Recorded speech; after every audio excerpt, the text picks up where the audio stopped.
நீங்கள் பார்த்து கொண்டு இருப்பது உங்கள் கௌசிக ரிவ்யூ. சரி வாங்க வீடியோக்குள்ள போய் என்ன நடக்க போகுது அப்படின்னு சொல்லிட்டு பார்த்தீங்கன்னா இப்படி தான் நடந்திருக்கும் அப்படின்னு சொல்லிட்டு நம்ம எதையும் முன்கூட்டி சொல்ல முடியாதுங்க. அதனால நம்ம பூஜாவோட காதல் அது உண்மையானது, அவங்களோட காதல் அன்பு எல்லாமே உண்மையானது.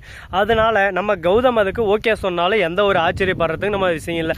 ஆனால் கௌதம் ஓகே சொல்லுவாரா அப்படின்னு சொல்லிட்டு பார்த்தீங்கன்னா பூஜாவோட காதல் எப்படி உண்மையோ நம்ம கௌதமோட இலக்கியா மேலே வச்சிருக்க காதல் அதுக்கு மேலே உண்மை.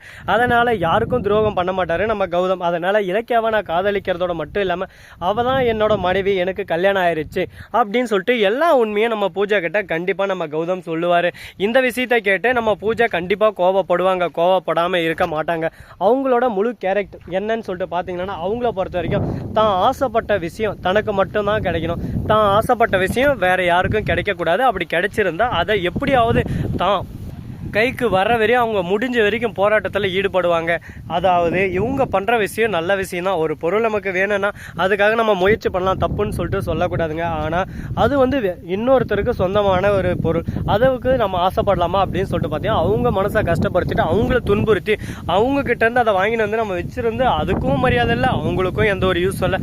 அந்த மாதிரி தான் இவங்க செஞ்சுட்டு இருக்காங்க. இவங்க செய்கிற செயல் கரெக்டான செயலா அப்படின்னு சொல்லிட்டு பார்த்தீங்கன்னா இது கரெக்டான செயல் இல்லைன்னு தான் நான் 100% அடித்து சொல்லுவேன்.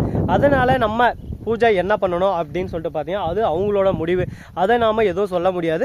பூஜா எப்படியாவது சொல்லி தெரிவிச்சிடலாம் அப்படின்னு சொல்லிட்டு ஒரு ஆசையில் இருக்காங்க. அந்த ஆசையில் மண்ணாளி போடுற மாதிரி நம்ம அஞ்சலி ஒரு பக்கம் நிறையா விஷயங்கள் எல்லாமே ஒரு பக்கம் எஸ்கு புஸ்கா செஞ்சுட்டு இருக்காங்க. அஞ்சலி ஏமா உனக்கு இந்த வேலை, உன்னை பார்த்தா நல்ல ஒரு தெய்வ பொண்ணு மாதிரி இருக்க, ஆனால் நீ பண்ணுற வேலை எல்லாமே எப்படி இருக்குது தெரியுமா, கேவலமாக எச்சக்கால மாதிரி இருக்க. ஒரு குடும்பத்தை எப்படி அழிச்சு அதெல்லாம் நம்ம சந்தோஷப்படணுன்றத உங்ககிட்ட தான் கற்றுக்கணும். ஒரு குடும்பமாக கௌதமோ மறுபக்கம் கார்த்தியும் சந்தோஷமாக அண்ணன் தம்பியாக இருந்தாங்க. அப்படிப்பட்ட குடும்பத்தை அடித்து உடச்சி அப்படியே சும்மா சுக்கு நூறாக இக்கு வேற பிச்சு பீராஞ்சிட்டிங்க. இந்த மாதிரி ஒரு எண்ணம் யாருக்கான வருமா சொல்லுங்க பார்க்கலாம். இந்த எப்படி இருந்த குடும்பத்தை அசால்ட்டாக இந்த அளவுக்கு ஒரு பக்கம் டேமேஜ் பண்ணிட்டு நீங்கள் சந்தோஷமாக வாழ முடியுமா? அப்படி வாழ்ந்தாதான் அது நல்லா இருக்குமா அப்படின்னு சொல்லிட்டு நம்ம கேள்வி அந்த இடத்துல வச்சாலும் அப்படி தாண்டா இருப்பேன், உன்னால என்ன பண்ண முடியும், உன் இஷ்டத்துக்கு நீ இருக்கனா என் இஷ்டத்து தான் நான் இருக்க முடியும், என் சொத்து என்னோட புருஷன், அவன் அனாதை பையன், அவனுக்கு எதுக்கு நாங்கள் காசு கொடுக்கணும் அப்படின்ற கேரக்டரில் தான் நம்ம அஞ்சலி இருக்காங்க. இவங்கள சொல்லி எந்த பிரோஜனம் இல்லைங்க, இவங்ககிட்ட பேசி எந்த பிரோஜனம் இல்லை. இப்போ என்ன பண்ணுறாங்க அப்படின்னு சொல்லிட்டு பார்த்தா இன்சூரன்ஸ், அந்த இன்சூரன்ஸ்ன்ற ஒரு வார்த்தையை வச்சு நம்ம கௌதமோட வீட்டு அட்ரஸை கண்டுபிடிச்சி அவங்கக்கிட்ட சைன் ஆகணும்னு சொல்லிட்டு கார்த்தியும் அஞ்சலியும் சதி திட்டம் தீட்டுறாங்க.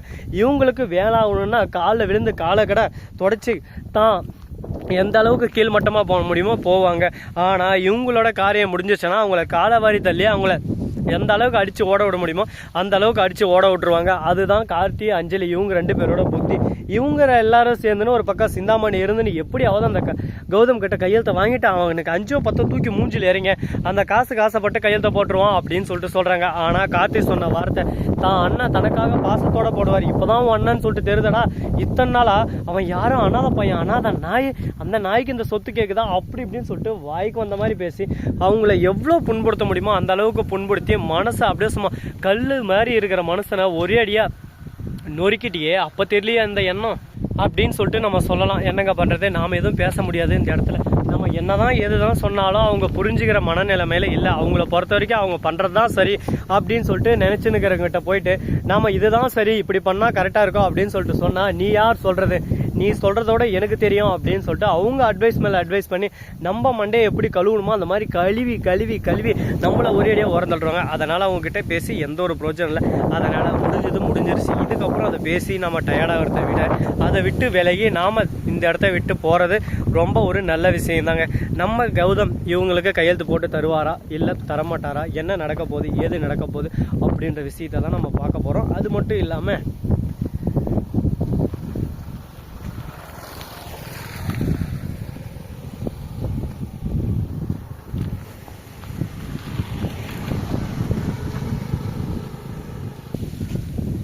இன்னும் நிறைய ட்விஸ்டெல்லாம் வைக்க காத்துன்னு இருக்காங்க. அதெல்லாம் எப்படி நம்ம எதிர்கொள்ள போகிறோம்னு சொல்லிட்டு தெரியலைங்க. ஆனால் நம்ம கௌதமோட வாழ்க்கை மிகப்பெரிய சிறையில் போகிற மாதிரி தான் ஒரு பக்கம் அவரோட வாழ்க்கை போயின்னு இருக்குது. அவரோட வாழ்க்கையிலேருந்து அவர் மீண்டு வருவாரா, மீண்டு எல்லா சொத்தையும் அடைவாரா அப்படின்னு சொல்லிட்டு பல கேள்விகள் போயிட்டு இருக்குது.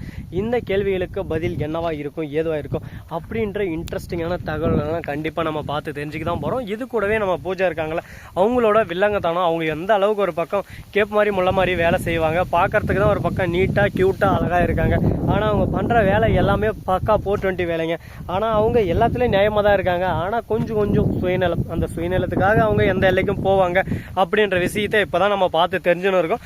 இதுக்கு மேலே தான் மேலும் அவங்களோட சுயநலத்தை பார்த்து அடடா இப்படியா பூஜா, அடடா பூஜா அப்படின்ற மாதிரி ஆச்சரியப்பட போகிறோம். இந்த வீடியோ உங்களுக்கு பிடிச்சிருந்தா லைக் பண்ணுங்கள், கமெண்ட் பண்ணுங்கள், ஷேர் பண்ணுங்கள், டிண்டிங் பெல்லை தட்டி விட்டு போங்க. அப்போ தான் நான் போகிற அடுத்த வீடியோ உடனுக்குடன் வரும். மிக்க நன்றி. தேங்க்ஸ் ஃபார் வாட்சிங். Tata, see you. நன்றி, வணக்கம், வந்தனம், வருக, தருக.